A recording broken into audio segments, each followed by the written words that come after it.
Сәлем достар, менің каналыма қош келдіңіздер. Бүгін сіздермен бірге тауық етінен жасалатын брокколи салатын дайындайтын боламыз. Салатқа тауықтың төс етін пайдаланамыз. Тауықтың төс етін жақсылап жуып тазалап, 2 қасық майонез және татымына қарай тұз қосып араластырамыз. Маринадта тауықтың етін 2-3 сағатқа қойсаңыз тіптім керемет. Тауықтың еті құрғақ болмай және жұмсақ болып пісіп шығады.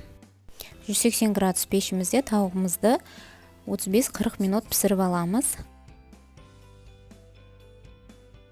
Брокколиді салатқа ыңғайлап ұсақтап тураймыз.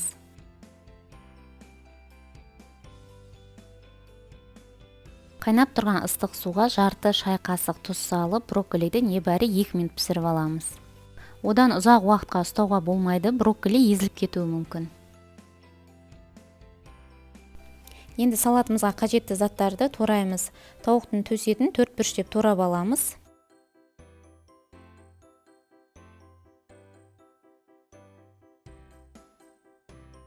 Туралған тауық етінің үстіне ұсақтап брокколимізді турап саламыз.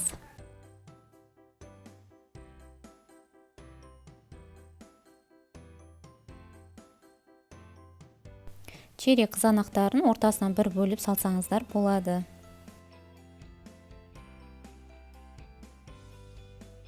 Көріп отырғандарыңыздай сырымызды үкіштен өткіземіз.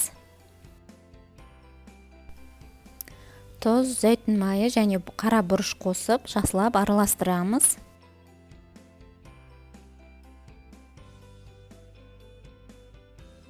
Міне салатымыз да дайын болды.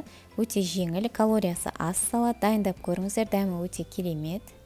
Дайын болған салатымызды тарелкаға салып, үстінен үкіштен өткізген сырымызды саламыз. Видеоны соңына дейін көргендеріңізге рахмет. Егер менің салатымның рецептісі сіздерге ұнап жатса, каналға тіркеліп, лайк басып, комментарий қалдыруды ұмытпаңыздар.